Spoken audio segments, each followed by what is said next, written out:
Lecture number 3 है इस chapter का, ठीक है। लास्ट टाइम हमने पढ़ा था आयोनाइजेशन एंथैल्पी। क्या पढ़ा था? Ionisation enthalpy. क्या होती थी आयोनाइजेशन एंथैल्पी? जल्दी से बताना। किसी भी एटम के बैलेंस शेल के इलेक्ट्रॉन को रिमूव करने के लिए जो एनर्जी चाहिए थी उसको आयोनाइजेशन एनर्जी बोलते। इसको आयोनाइजेशन पोटेंशियल भी बोल सकते हैं, ठीक है। आयोनाइजेशन पोटेंशियल भी बोल सकते हैं। आज मैं आपको बताने वाला हूं कि आयोनाइजेशन एंथैल्पी की क्या क्या एप्लीकेशंस है। आ जाओ। Applications of ionisation potential. आ जाओ बेटे। Applications of ionisation potential. तो बच्चे इसकी ना सबसे पहली एप्लीकेशन मैं आपको बताने जा रहा हूं, ध्यान से देखिए। कई बार क्वेश्चन आता है कि जैसे एल्यूमिनियम है ना, Al भी होता है और इसका जो स्टेबल ऑक्सीडेशन स्टेट है वो Al3 पॉजिटिव, ठीक है। इसका मतलब एल्यूमिनियम ने यहां पर कितने इलेक्ट्रॉन लॉस किए? 3। ओके। अब अगर मैं ये क्वेश्चन पूछूं कि एल्यूमिनियम अगर एक इलेक्ट्रॉन लॉस करे तो ये क्या बनाएगा? Al पॉजिटिव और एक इलेक्ट्रॉन, ठीक है।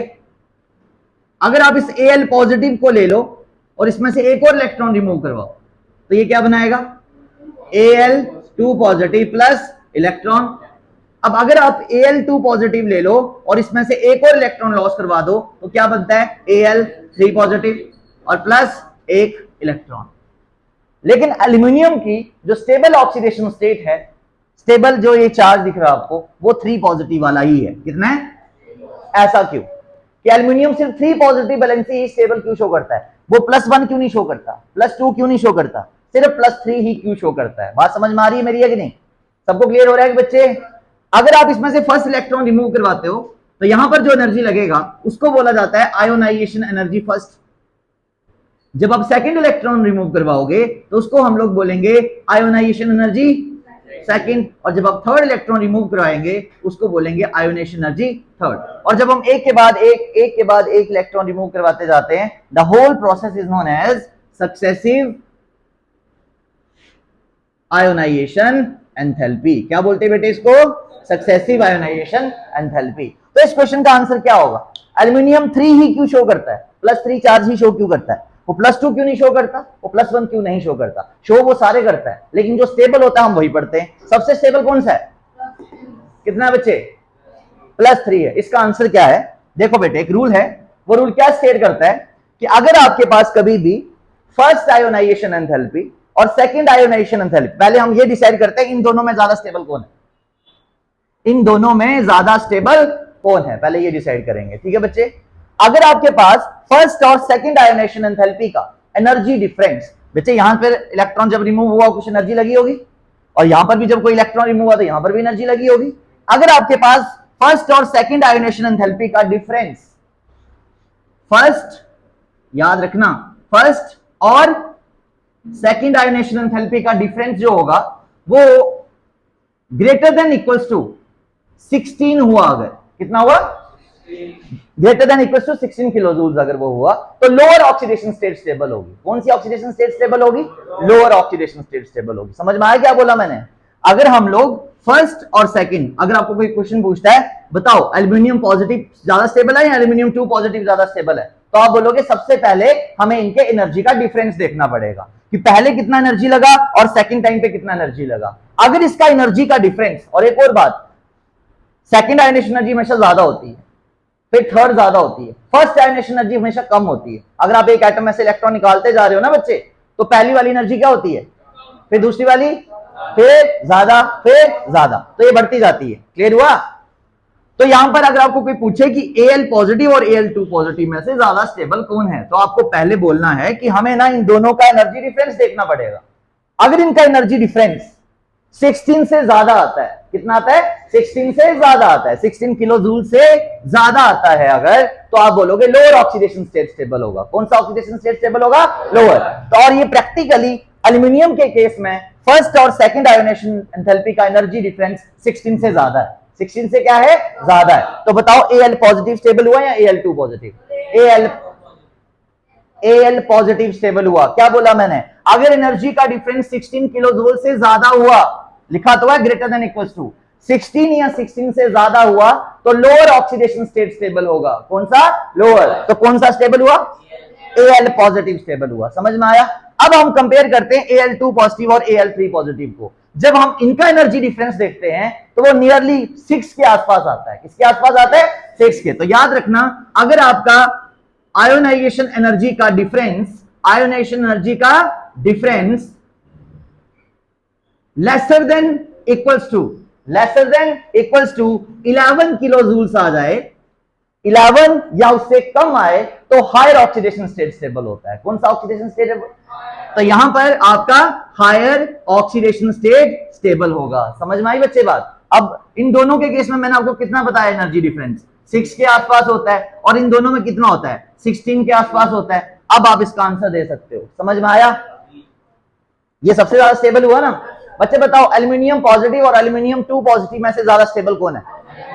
रीजन बताओ। क्योंकि उनकी आयोनाइजेशन एंथैल्पी का जो डिफरेंस है वो कितना है? 16 है। 16 से ज्यादा है। 16 या 16 से ज्यादा है, तो उसका क्या मतलब है? लोअर ऑक्सीडेशन स्टेट स्टेबल हो गया। और लोअर कौन सा है? +1। फिर जब आपने सेकंड और थर्ड को कंपेयर किया, इसमें से इसको माइनस किया, तो आपका आंसर आया 6 किलो जूल। कितना आंसर आया? इसका मतलब क्या है? Higher oxidation. अगर एनर्जी डिफरेंस कम है, सिंपल सी बात बता रहा हूं, अगर एनर्जी डिफरेंस कम है तो हायर वाला स्टेबल होगा, और अगर एनर्जी डिफरेंस ज्यादा है तो लो वाला स्टेबल होगा। समझ में आ गया बच्चे? एक और बात बताता हूं अब मैं आपको। जैसे मेरे पास बच्चे सोडियम है, इसने एक इलेक्ट्रॉन लॉस किया और बनाया Na पॉजिटिव प्लस इलेक्ट्रॉन। अब आप पता क्या करना चाह रहे हो? Na पॉजिटिव में से एक और इलेक्ट्रॉन लॉस करवाना चाह रहे हो, तो इसके ऊपर कितना चार्ज आ जाएगा? लेकिन आपको पता है Na के ऊपर हम कितना चार्ज लेके चलते हैं? हमेशा +1। 2 नहीं लेते ना कभी भी।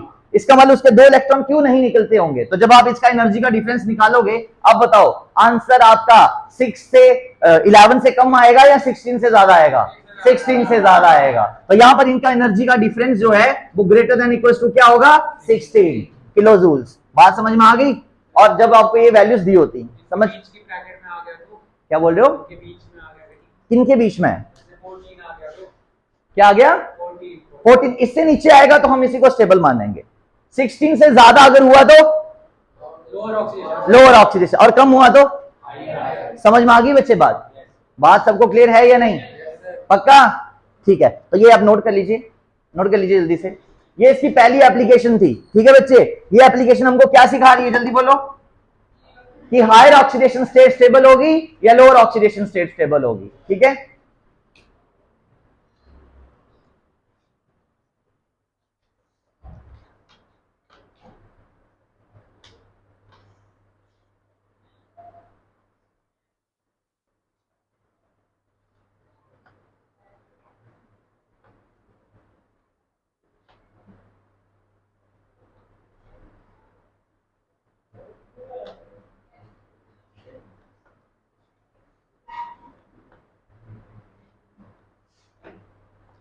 और यहां पर एक और पॉइंट बता दूं मैं आपको, आपने कभी भी आज तक Al पॉजिटिव देखा नहीं होगा। Al पॉजिटिव कभी नहीं देखा होगा। Al पॉजिटिव सिर्फ गैसियस स्टेट में ही स्टेबल होता है, बाकी कहीं पर भी ये स्टेबल नहीं होता। ठीक है? अब बताओ, मैग्नीशियम और Mg2 पॉजिटिव में से ज्यादा स्टेबल कौन है? Mg ने एक इलेक्ट्रॉन लॉस किया और बनाया Mg पॉजिटिव प्लस इलेक्ट्रॉन, और Mg पॉजिटिव से अब एक और इलेक्ट्रॉन लॉस हो गया और बन गया Mg2 पॉजिटिव इलेक्ट्रॉन। कौन स्टेबल होता है? Mg के ऊपर कितना चार्ज हो तो वो स्टेबल होता है? 2 पॉजिटिव। ये स्टेबल है। तो बताओ एनर्जी डिफरेंस कितना होगा? 11 से क्या होगा? कम। जब 11 से कम होता है तो हायर वाला क्या होता है? स्टेबल। बच्चे आपको ऐसे ही क्वेश्चन आ गया, अगर मान लीजिए मैं यहां पर एक क्वेश्चन बताता हूं आपको। देखो, आपको बोला जा रहा है Mg2 positive is more stable than Mg2 positive is more stable than Mg positive, and their energies, their ionization energy difference, A part 20 kilojoules, ऐसे 20 एग्जैक्ट वैल्यू नहीं बताता, ऐसे बताता हूं, less than 11, B part less than 16, C part both, D part none. क्या answer लिखोगे? अच्छा, Mg2 positive more stable है। Mg पॉजिटिव क्या है? Mg2 पॉजिटिव ज्यादा स्टेबल है। तो मैंने अभी क्या रूल बताया आपको? हायर ऑक्सीडेशन स्टेट स्टेबल कब होती है? जब आपका एनर्जी डिफरेंस 11 से कम हो। समझ में आया? हाँ, तो इसका आंसर ये और ये दोनों ही आ सकते हैं। समझ में आ गया? बोथ आ सकता है इसका आंसर। लेकिन यहां पर अगर मैं ग्रेटर देन 16 लगा दूं तो फिर 11 आएगा। 16 से कम का मतलब हमेशा क्या होगा? 16 से कम आयोनाइजेशन एंथैल्पी एनर्जी का मतलब क्या होगा? हायर वाला स्टेबल है। समझ में आया? 16 से ज्यादा अगर एनर्जी हुई तो लोअर वाला स्टेबल होगा। समझ में आ गई बच्ची बात? ये इसका पहला एप्लीकेशन था। अब बात करता हूं मैं सेकंड एप्लीकेशन की। ये समझ में आ गया क्वेश्चन आपको? So why aluminium 3 positive is more stable? Because the energy difference between the Mg2 positive and Mg3 positive is less than 11। ठीक है बेटे, वैल्यूज दी होती है इसकी, आपको जस्ट कैलकुलेट करना है। ठीक है, आपको आयोनेशन एंथैल्पी की वैल्यूज दी होंगी।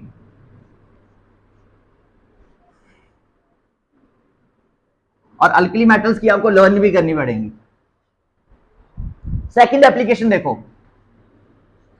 सेकंड एप्लीकेशन है, आपको रिएक्टिविटी के बारे में बताता है, जैसे मैंने थोड़ी देर पहले भी डिस्कस करा था। रिएक्टिविटी के बारे में बताता है आयोनेशन एंथैल्पी, रिड्यूसिंग करैक्टर के बारे में भी बताता है, और थर्ड क्या था? रिएक्टिविटी हो गया, रिड्यूसिंग करैक्टर हो गया, और मेटेलिक करैक्टर हो गया। मेटेलिक करैक्टर, इन सभी चीजों के बारे में आपको आयोनाइजेशन एंथैल्पी समझाता है। और ये सभी के सभी आयोनाइजेशन एंथैल्पी के इनवर्सली प्रोपोर्शनल हैं। समझ में आया? अगर कभी आयोनाइजेशन एंथैल्पी कम हुई तो रिएक्टिविटी क्या होगी? रिड्यूसिंग करैक्टर भी क्या होगा? रिड्यूसिंग करैक्टर का मतलब है रिड्यूसिंग एजेंट, और मेटेलिक करैक्टर बढ़ जाएगा। और अगर आयोनाइजेशन एंथैल्पी ज्यादा हुई तो रिएक्टिविटी कम हो जाएगी, रिड्यूसिंग करैक्टर भी कम हो जाएगा, और मेटेलिक करैक्टर भी कम हो जाएगा। समझ में आया? चलिए क्वेश्चन करते हैं। क्वेश्चन है, out of lithium, sodium, potassium, out of lithium, sodium and potassium, which one is strong reducing agent?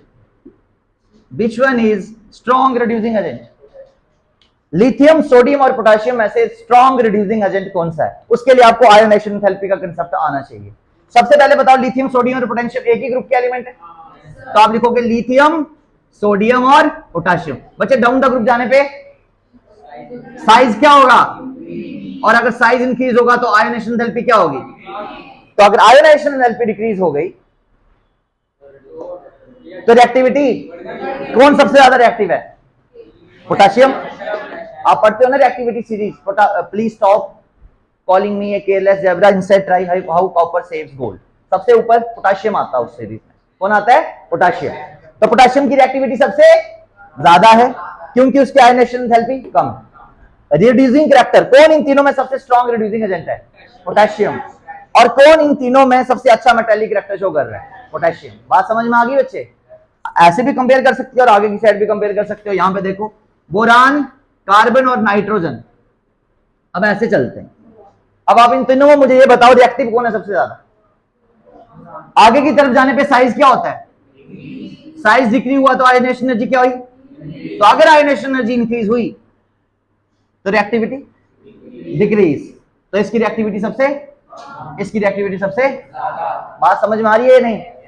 तो ये इसके तीन एप्लीकेशंस और हैं, आयोनाइजेशन एंथैल्पी या आयोनाइजेशन पोटेंशियल के। ऑक्सीजन है रिएक्टिव, बिल्कुल है, लेकिन अगर हम ऑक्सीजन का कंपैरिजन करेंगे तो फिर इलेक्ट्रॉनिक कन्फिगरेशन वाला भी कंसेप्ट आ जाता है ना। लास्ट टाइम तुमको बताया था, वहां पर आयोनाइजेशन एंथैल्पी का जो केस है उसमें इलेक्ट्रॉनिक कन्फिगरेशन लेके हमको सॉल्व करना पड़ता है। बता दो इसको, नोट कर लिया आपने ये? ओके, तो आज का हमारा नया टॉपिक स्टार्ट होने जा रहा है। आयोनाइजेशन एंथैल्पी सबको अच्छे से पता चल गई? क्या होती है आयोनाइजेशन एंथैल्पी? जल्दी बताना, एक ही पॉइंट में बताओ। Ionisation enthalpy is the energy required to remove the valence electron in the neutral isolated gaseous state. ठीक है, उसके बाद लेफ्ट टू राइट जाने पे size ionisation enthalpy increase, top to bottom जाने पे साइज और आयोनाइजेशन एंथैल्पी डिक्रीज। अब आयोनाइजेशन एंथैल्पी पे कौन से फैक्टर डिपेंड करते हैं वो मैंने आपको डिटेल में बता दिया। समझ में आ गया बच्चे? और अगर आपके दो आयोनाइजेशन एनर्जी का डिफरेंस जो है वो 11 से कम हुआ तो कौन सी ऑक्सीडेशन स्टेट स्टेबल होगी? हायर। और अगर ज्यादा हुआ तो लोअर वाली। समझ में आ गया बच्चे? ठीक है, इसको मिटा रहा हूं।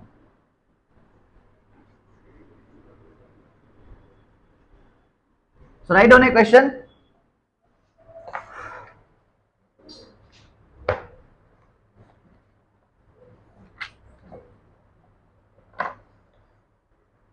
Which one of the following element is a weaker oxidant? Weaker oxidant. आपको बताना है weaker oxidant. Oxidant is the oxidizing agent. Okay. Options है Na positive, Mg2 positive, Al3 positive. Na positive, Mg2 positive and Al3 positive. आपको मुझे इसमें क्या बताना है, जल्दी बताना। वीकर ऑक्सीडाइजिंग एजेंट कौन है? बच्चे इस क्वेश्चन को सॉल्व करने के थोड़ा सा ट्रिक चाहिए आपको। देखो मुझे बताओ इन तीनों में इलेक्ट्रॉन कितने हैं, जल्दी बताना। 10 है इसमें, इसका एटॉमिक नंबर कितना होता है? 11। चार्ज कौन सा है? तो कितने इलेक्ट्रॉन हुए? इसमें भी कितने हैं और इसमें भी कितने हैं? इसका एटॉमिक नंबर कितना है? इसका एटॉमिक नंबर कितना है? मुझे बताओ ये तीनों आइसोइलेक्ट्रॉनिक्स हुए, और अगर ये आइसोइलेक्ट्रॉनिक्स हैं तो इनका साइज आप निकाल सकते हो ना। तो मुझे बताओ साइज निकालने के लिए मैंने आपको Z पानी बताया था। Z is the atomic number, E is the number of electrons. कितना Z है इसका? 11, इसका 12 और इसका 13 divided by 10 divided by 10 divided by 10 and the answer is 1.1, 1.2 and 1.3। क्या बताया था मैंने आपको? जिसका Z पानी सबसे छोटा होगा उसका साइज जो है वो सबसे बड़ा होगा, और उसका Z पानी सबसे बड़ा होगा उसका साइज जो है वो सबसे छोटा होगा। समझ में आई बच्चे बात? किसका साइज सबसे बड़ा है? सोडियम का साइज सबसे बड़ा है। बात समझ में आ रही है कि नहीं? होगा या नहीं? और अगर सोडियम का साइज सबसे बड़ा है तो क्या होगा आंसर फिर इसका? अगर सोडियम का साइज बड़ा है तो उसकी आयोनाइजेशन एंथैल्पी क्या होगी? कम होगी। और अगर उसकी आयोनाइजेशन एंथैल्पी कम है, यहां पर रिड्यूसिंग एजेंट है बेटे, मैंने ऑक्सीडेंट बोल दिया, यहां पर रिड्यूसिंग एजेंट पूछा है। ऑक्सीडाइजिंग एजेंट वाला भी हो जाएगा, पहले रिड्यूसिंग एजेंट वाला करते हैं। ठीक है, अभी तो तुमको बताया मैंने आयोनाइजेशन एंथैल्पी कौन सी तीन प्रॉपर्टीज के इनवर्सली प्रोपोर्शनल थी, जल्दी बताना। रिएक्टिविटी, रिड्यूसिंग एजेंट और मेटेलिक, ये इसके क्या थी? इनवर्सली प्रोपोर्शनल थी। तो साइज किसका बड़ा है सबसे? साइज बड़ा होगा तो आयोनाइजेशन एंथैल्पी क्या होगी? इसका मतलब जिसकी आयोनाइजेशन एंथैल्पी सबसे कम होगी वो रिड्यूसिंग एजेंट सबसे अच्छा होगा। किसका साइज सबसे छोटा? साइज किसका सबसे बड़ा था? सोडियम का। सोडियम का साइज सबसे बड़ा, उसकी आयोनाइजेशन एंथैल्पी सबसे कम, उसका इलेक्ट्रॉन जल्दी निकलेगा, वही एक अच्छा रिड्यूसिंग एजेंट होगा। तो रिड्यूसिंग एजेंट का अगर आंसर दें तो कौन है रिड्यूसिंग एजेंट? सोडियम। वीकर पूछा था, ओके। हाँ, अगर वीकर पूछा हुआ है तो एल्यूमिनियम इज द आंसर, और अगर स्ट्रॉन्गर पूछा होता तो सोडियम इज द आंसर। समझ में आया? अब अगर इसी क्वेश्चन में मैं आपको वीकर ऑक्सीडाइजिंग एजेंट पूछ लूं तो क्या आंसर होगा? रिवर्स कर दो, क्या आंसर बनेगा उसका? सोडियम बनेगा आंसर। और ये क्या होगा? Stronger oxidising agent. समझ में आया बच्चे? इसका मतलब ये है कि हमें आयोनाइजेशन एनर्जी बहुत कुछ सिखाती है। क्लियर हो गया? एक और क्वेश्चन करेंगे। इस क्वेश्चन का आंसर सबको समझ में आया? आपको समझ में आया कि नहीं? चलो एक और क्वेश्चन का आंसर दो मुझे। Which one of the following element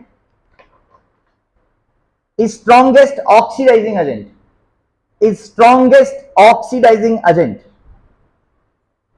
Strongest oxidizing agent, and the elements are A part fluorine, chlorine, bromine and iodine. जल्दी से बताना। डायरेक्ट आयोडीन पूछा गया मैंने।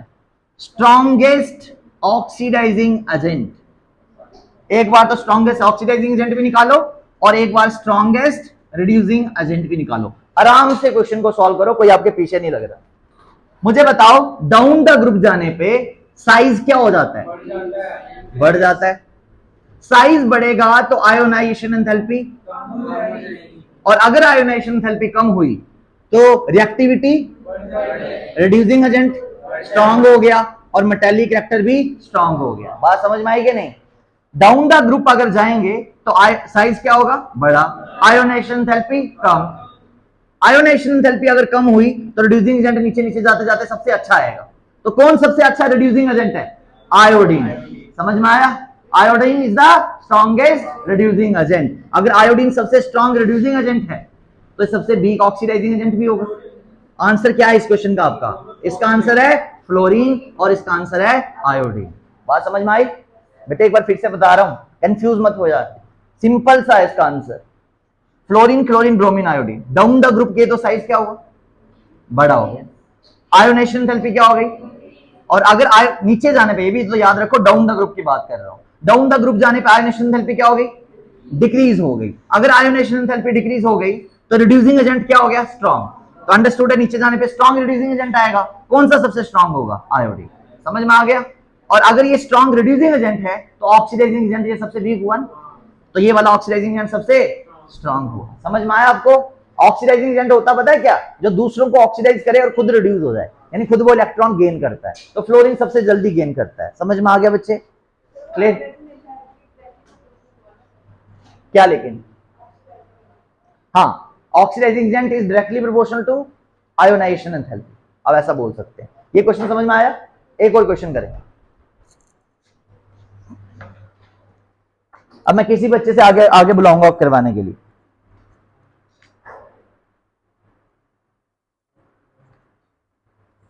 नहीं, यहां पर लिखता हूं। क्वेश्चन है बच्चे आपका, which one of the following, question लिखो, which one of the following element is the highest metallic character? Highest metallic character. ठीक है, यहां पे एलिमेंट लिख रहे हैं, यहां पर उनका आयोनाइजेशन पोटेंशियल, पहला पार्ट, दूसरा, तीसरा और चौथा पार्ट, ए, बी, सी और डी, और उनकी आयोनाइजेशन एनर्जी आपको दी है। पहली की आयोनाइजेशन एनर्जी है 6.2 इलेक्ट्रॉन वोल्ट, सेकंड की है 1.5 इलेक्ट्रॉन वोल्ट, थर्ड की है 12.2 इलेक्ट्रॉन वोल्ट, और फोर्थ पार्ट की है 10.5 इलेक्ट्रॉन वोल्ट।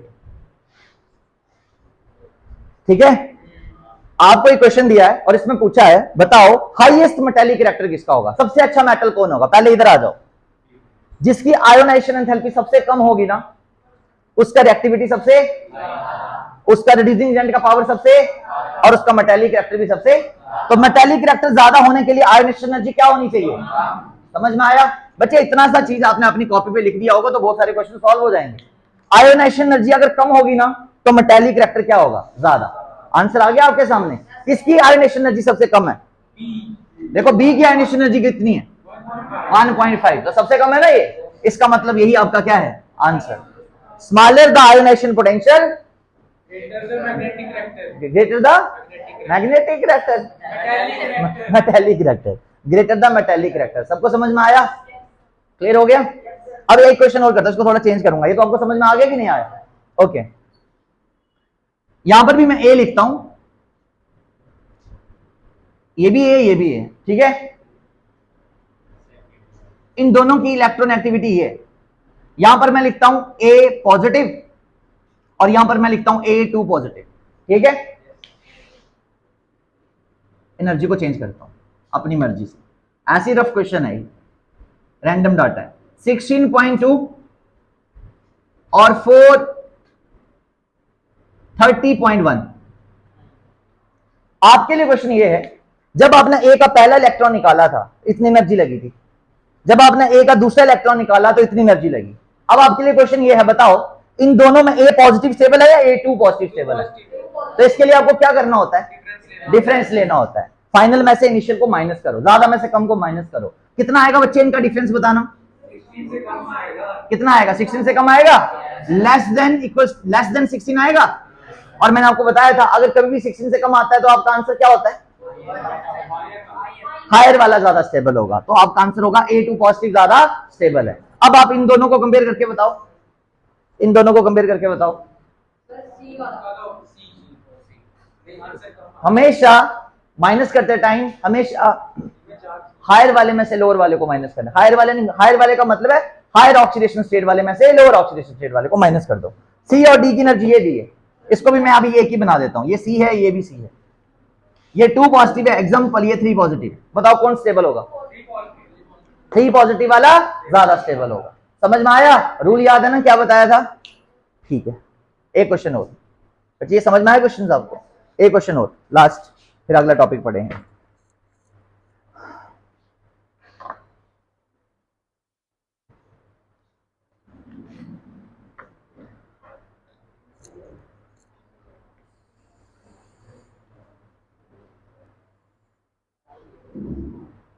नेक्स्ट क्वेश्चन लिखो।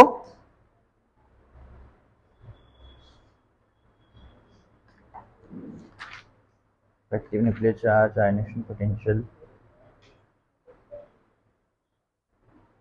Which one of the following has lowest ionization potential? लिखने की नीड नहीं है, ऐसे क्वेश्चन बताओ। Lowest ionization potential, sodium, potassium, magnesium, aluminium. Sodium, potassium, magnesium और एल्यूमिनियम, इनमें से आपको बताना है लोएस्ट आयोनाइजेशन पोटेंशियल किसका होगा, सबसे कम आयोनाइजेशन एनर्जी किसकी होगी।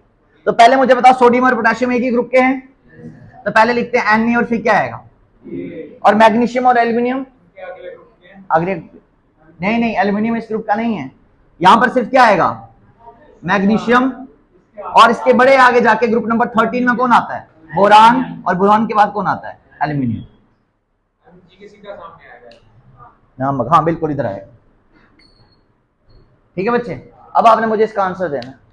सबसे लोएस्ट आयोनेशन एनर्जी किसका होगा? आपको पता है लेफ्ट टू राइट जाने पे क्या होता है, साइज क्या हो जाता है, और अगर साइज डिक्रीज हो गया तो आयोनेशन एंथैल्पी क्या होगी, इंक्रीज। इसका मतलब इसकी आयोनेशन एनर्जी सबसे, लेकिन आपको लोएस्ट पूछिए, इसके बाद फिर ये आएगा और उसके बाद फिर ये आएगा, और डाउन द ग्रुप जाने पे साइज क्या होता है, इंक्रीज होता है कि नहीं। तो किसका साइज ज्यादा होगा, पोटेशियम का। इसका मतलब इस क्वेश्चन का आंसर क्या होगा, पोटेशियम। समझ में आया सबको? तो इस क्वेश्चन का आंसर होगा पोटेशियम। सबको क्लियर हुआ? तो जितने क्वेश्चन बनते थे आयोनेशन पोटेंशियल से मैंने आपको करवाए और एक दो रूल्स भी बताए। ठीक है बच्चे, हमारा नेक्स्ट टॉपिक जो है वो है, लिखो नेक्स्ट टॉपिक है इलेक्ट्रॉन एफिनिटी।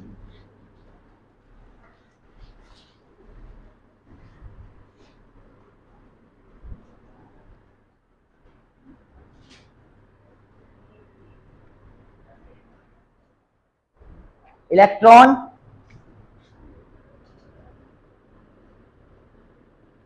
एफिनिटी, और आप इसको बोलो इलेक्ट्रॉन गेन एंथैल्पी।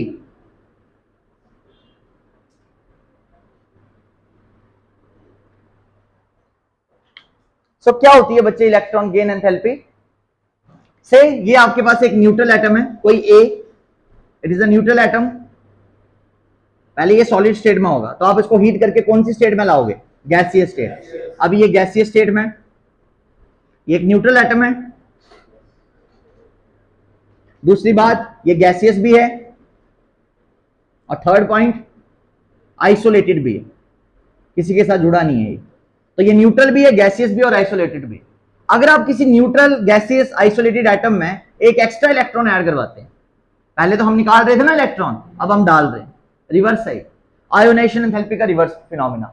अब आप किसी न्यूट्रल आइसोलेटेड गैसियस एटम में इलेक्ट्रॉन ऐड करवा रहे हैं, तो जब आप इसमें इलेक्ट्रॉन ऐड करवाओगे ना बच्चे, तो यहां से एनर्जी रिलीज होगा। क्या होगा, एनर्जी रिलीज होगा।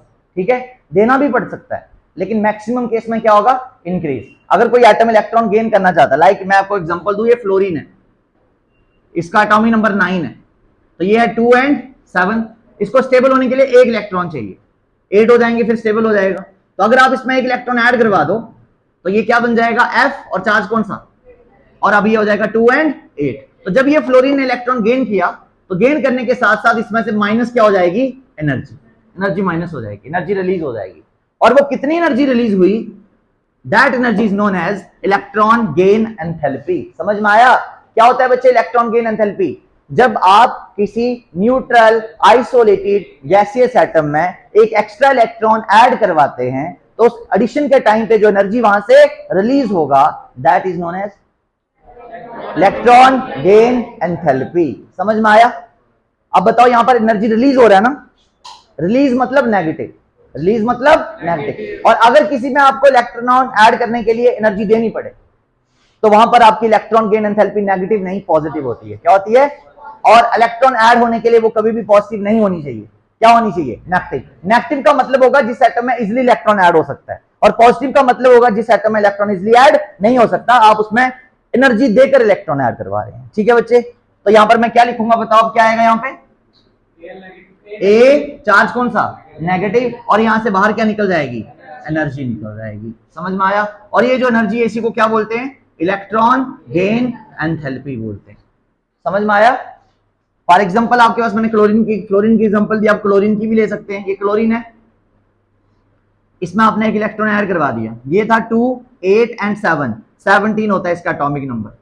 तो जब इसमें एक इलेक्ट्रॉन ऐड हो जाएगा, इजिली ऐड हो गया क्योंकि इसको चाहिए था एक इलेक्ट्रॉन, तो यहां से एनर्जी क्या होगी? रिलीज, और that energy is known as electron gain enthalpy. लेकिन बच्चे अगर मैं बात करूं सोडियम की, Na की, तो सोडियम का एटॉमिक नंबर है 11, ये है 2, 8 और 1, है कि नहीं? 2, 8 और 1। अब आप बोल रहे हो सर हमने इसमें इलेक्ट्रॉन ऐड करवाना है, ये तो चाहता है कि इसका ये इलेक्ट्रॉन क्या हो जाए और ये 8 होके स्टेबल हो जाए, बट आप इसमें डाल रहे हो इलेक्ट्रॉन, तो इस केस में ये बना तो देगा Na नेगेटिव, लेकिन आपको इसमें क्या करना पड़ेगा? प्लस करनी पड़ेगी एनर्जी। ठीक है? क्योंकि इसमें सिंपली एक इलेक्ट्रॉन था, आप इसमें एक और डाल के इसको बनाना चाहते हो 2, 8 एंड 2। तो सोडियम तो एक मेटल है ना, मेटल कभी इलेक्ट्रॉन गेन नहीं करते, हमेशा क्या करते हैं? लॉस। लेकिन आप उसमें डाल रहे हो जबरदस्ती इलेक्ट्रॉन, तो फिर एनर्जी क्या करनी पड़ेगी? देनी पड़ेगी। उस समय आपकी इलेक्ट्रॉन गेन एंथैल्पी की वैल्यू पॉजिटिव में आएगी, और वो पॉजिटिव में नहीं होनी चाहिए। समझ में आया? क्लियर हो गया? तो इलेक्ट्रॉन गेन एंथैल्पी जनरली किस में ली जाएगी? नेगेटिव में ली जाएगी। नेगेटिव का मतलब होगा कि किसी सिंपल एटम में इलेक्ट्रॉन ऐड हुआ और एनर्जी रिलीज हो गई, क्योंकि उसको एक इलेक्ट्रॉन चाहिए था स्टेबल होने के लिए। तो सबसे नेगेटिव, सबसे ज्यादा negative electron gain enthalpy halogens की होती है। हैलोजेंस कौन से एलिमेंट्स है बच्चे? फ्लोरीन, क्लोरीन, ब्रोमीन और आयोडीन।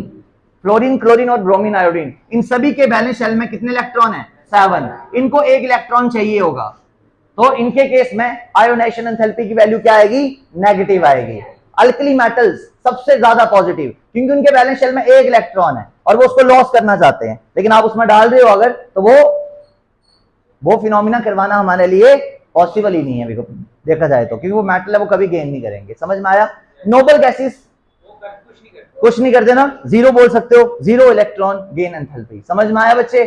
सो नॉन मेटल जो होते हैं ना, नॉन मेटल्स जिनके बैलेंस शेल में 4 से ज्यादा इलेक्ट्रॉन होंगे, 5 हुए तो वो 3 गेन करेंगे, 6 हुए तो वो 2 गेन करेंगे, 7 हुए तो वो 1 गेन करेंगे, तो उनमें इलेक्ट्रॉन को हम लोग ऐड करवा सकते हैं। समझ में आया? लेकिन अगर किसी के बैलेंस शेल में एक इलेक्ट्रॉन है तो ऐड नहीं करवा सकते आप, वो लूज करेगा। 2 होंगे तो भी लूज करेगा, 3 होंगे तो भी लूज करेगा। समझ में आया बच्चे? This is the small concept that is known as electron gain enthalpy. Clear हो गया? हाँ, नॉन मेटल्स में, क्योंकि इलेक्ट्रॉन को गेन करने की पावर नॉन मेटल्स में ही होती है। समझ में आया? उनके लिए नेगेटिव में ही होगी। सबसे ज्यादा नेगेटिव में किसमें होगी? हैलोजेंस में। और हैलोजेंस में भी सबसे ज्यादा किसकी होगी? क्या बोल रहे हो? हैलोजेंस सबसे नीचे कौन है? मैंने आपको फैक्टर्स नहीं बताया ना। इलेक्ट्रॉन गेन एंथैल्पी पता किस पे डिपेंड करती है? साइज पे। किस पे डिपेंड करती है? जितना छोटा साइज होगा ना, उतनी इलेक्ट्रॉन गेन एंथैल्पी ज्यादा होगी। समझ में आया? तो कौन होना चाहिए? फ्लोरीन, फिर क्लोरीन, फिर ब्रोमीन और फिर आयोडीन। लेकिन सबसे ज्यादा इलेक्ट्रॉन गेन एंथैल्पी हैलोजेंस में क्लोरीन की होती है, फ्लोरीन की नहीं होती है। ये एक एक्सेप्शनल केस है, अदरवाइज नॉर्मल ट्रेंड है। समझ में आया आपको? क्या होती है इलेक्ट्रॉन गेन एंथैल्पी?